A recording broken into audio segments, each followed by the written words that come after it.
కీర్తన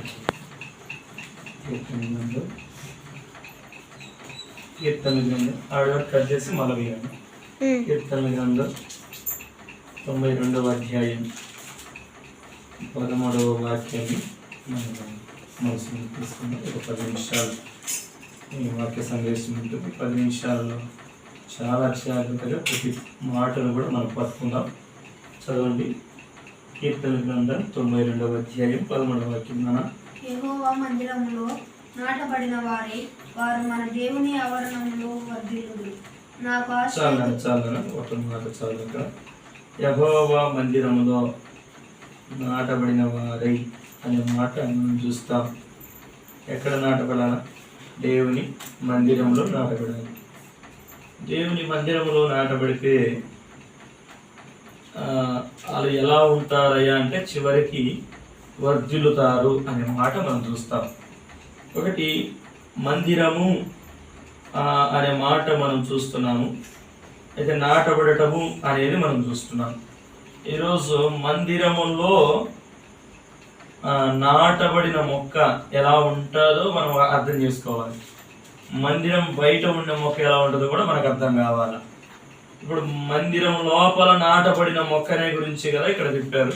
పిల్లలు ఆ మాట మన మనసులో తీసుకోవాలి, బాగా అర్థం చేసుకోవాలి. మందిరంలో నాటబడట ద్వారా చివరికి ఏమైందంట? వర్ధిల్లుదురు అనే మాట. వర్ధిల్లటం అని చూస్తాం. అంటే ఎవరైతే దేవుని మందిరంలో నాటబడతారో వాళ్ళు వర్ధిల్లుతారు. అంటే మందిరానికి పోకపోతే ఇప్పుడు చెప్పండి ఇంకా ఏమైతుంది? మందిరంలో నాటబడిన మొక్క అది వర్ధిల్లుతుంది. మందిరంలో నాటబడకపోతే అది వర్ధిల్లుతుంది? వర్ధిల్లుతుంది.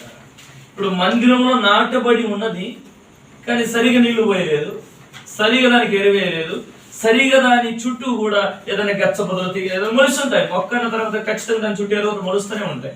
మనకి ఏముండదు. భూమి యాదో ఒకటి మొలకెత్తలే చుట్టంతా కప్ప చెట్లు ఏదో ఒకటి వచ్చేటట్టు చేస్తూ ఉంటారు. కానీ అవన్నీ శుభ్రపరచాలి.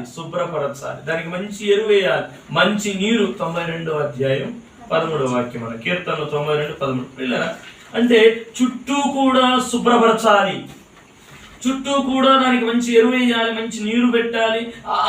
అలా ఎవరైతే చూస్తారో ఆ మొక్క మాత్రం వర్ధిల్లుతాది. మందిరంలో ఉన్నంత మాత్రాన మళ్ళీ వర్ధిల్లదు. అది మందిరంలో ఉన్న తర్వాత దాని చుట్టూ ఏం చేయాలి అంటే ఏమైనా రాళ్ళు ఉన్నా ఏదన్నా పిచ్చి మొక్కలు అన్నీ తీసేసి దానికి మంచి నీరు కట్టాల. ఇప్పుడు రండి కీర్తన గ్రంథం 1వ అధ్యాయంలోనికి రండి. ఆ మాట నా మనసులోని తీసుకొని మరలా ఈ భాగంలో కూడా చూస్తాం. ఇక్కడ 1వ అధ్యాయం నుండి 6వ వాక్యం వరకు మనము గబగబా చదివే వాళ్ళు చదవండి.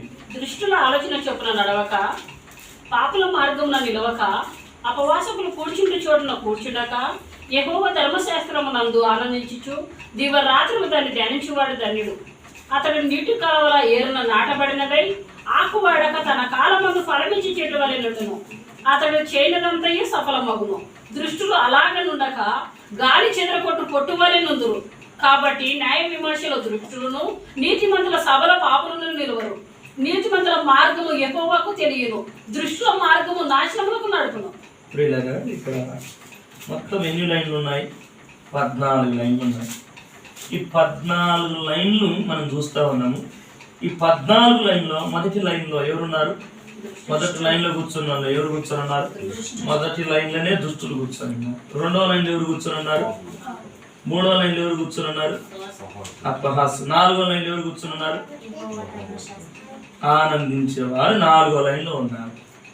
ఇలా చూస్తే ఈ రోజులలో నాటబడినట్టుగా ఉన్నారు. కానీ మందిరంలో మొదటి లైను, 2వ లైను, 3వ లైన్లో చూస్తే ఎవరెవరు ఉన్నారో చూస్తే, ఒకటి దుష్టులు ఉన్నారు, 2వ పాపులు ఉన్నారు, 3వ అపహాస్యం చేసే వాళ్ళు ఉన్నారు, 4వ లైన్ దేవుని ఆరాధించే వాళ్ళు ఉన్నారు.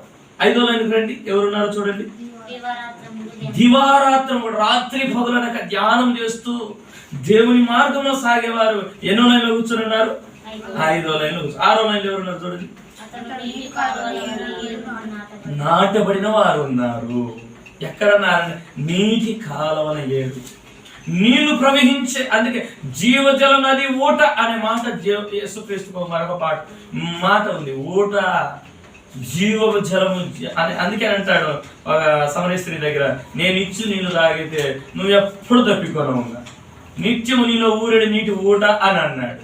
అంటే పిల్లరా, ఇలా నాటబడిన వారు అనే మాట మనం జ్ఞాపకం చేసుకుంటాం. నాటబడాలి. ఎక్కడ నాటబడాలంటే క్రీస్తులో నాటబడాలి. మనము యేసు క్రీస్తులో నాటబడాలి. ఆ జీవజల నది ఊట దగ్గర మనం నాటబడితే మనం బహుగా ఫలిస్తాం.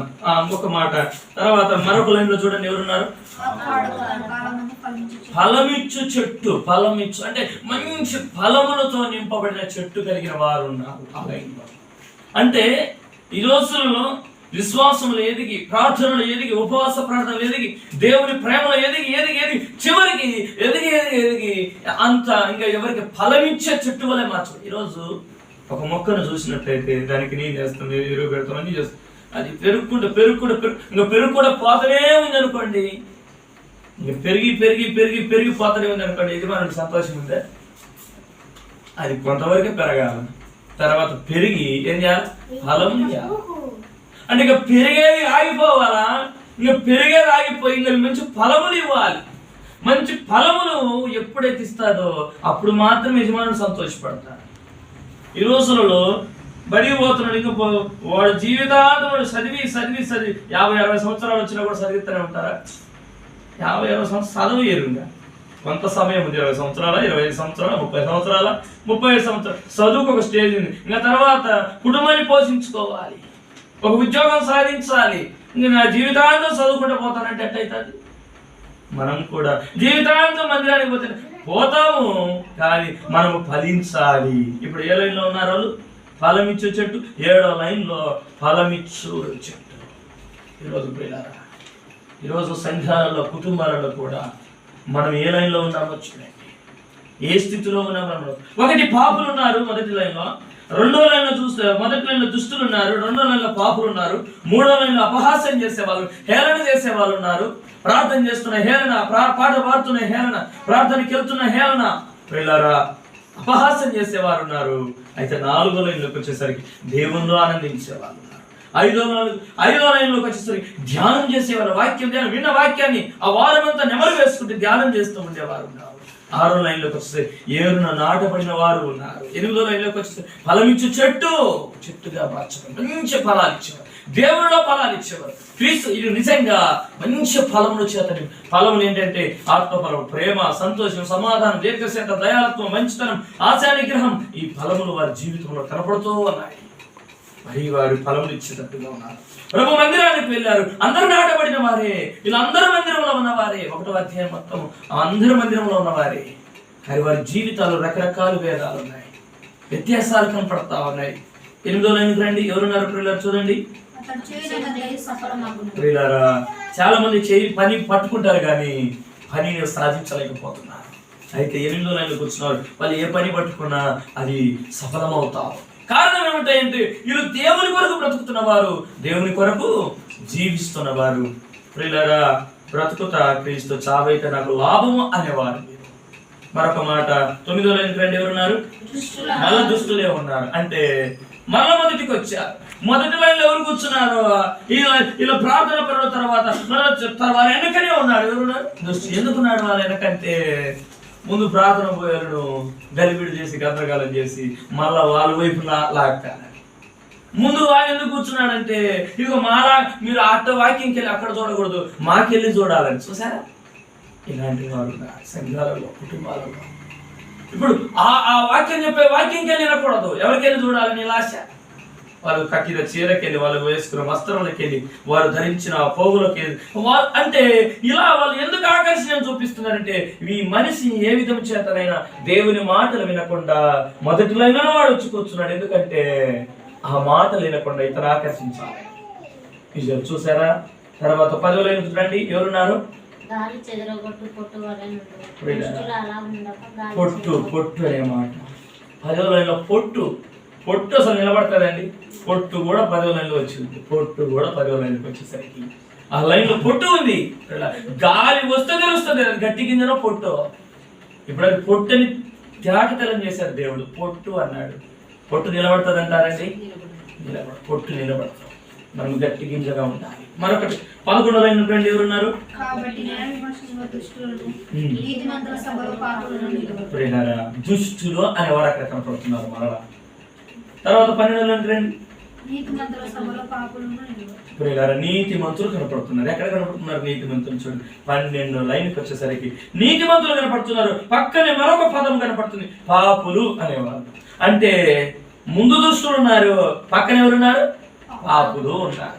అంటే ఇప్పుడు చూడండి ప్రియులారా, వాక్యం వినకుండా ఇప్పుడు పక్కన పాపులు కూర్చొని ముందు దుష్టులు కూర్చొని వాక్యం నిందిస్తారంటారా? చూడండి, అట్లాంటి పరిస్థితులు మనకి ఇప్పుడు మధ్యలో దాపరుస్తారు. అట్లాంటి పరిస్థితులు గుండా మనం ఎలా ఎదగాలంటే దేవుని మందిరంలో ప్రియులారా చూడండి, మనం ఎదగకుండా, మనం వాక్యం వినకుండా, దేవుల్లో ఫలించకుండా ఎలాంటి అపవాది ముందే కుయుక్తులు పడుతూ ఉన్నాడు. అందుకే వెలుగు దూత వేసుకొని వాడు వస్తున్నాడు అని గుర్తుపట్టాలి ప్రియులారా. వారి క్రియలను బట్టి మీరు కనుగొంటారు వారిని, వారు దేవుని పిల్లలా కాదని మీరు గుర్తుపడతారు అని దేవుని వాక్యం మనకు సెలవిస్తా ఉంది. మరొక మాట రాయబడింది 13వ లైన్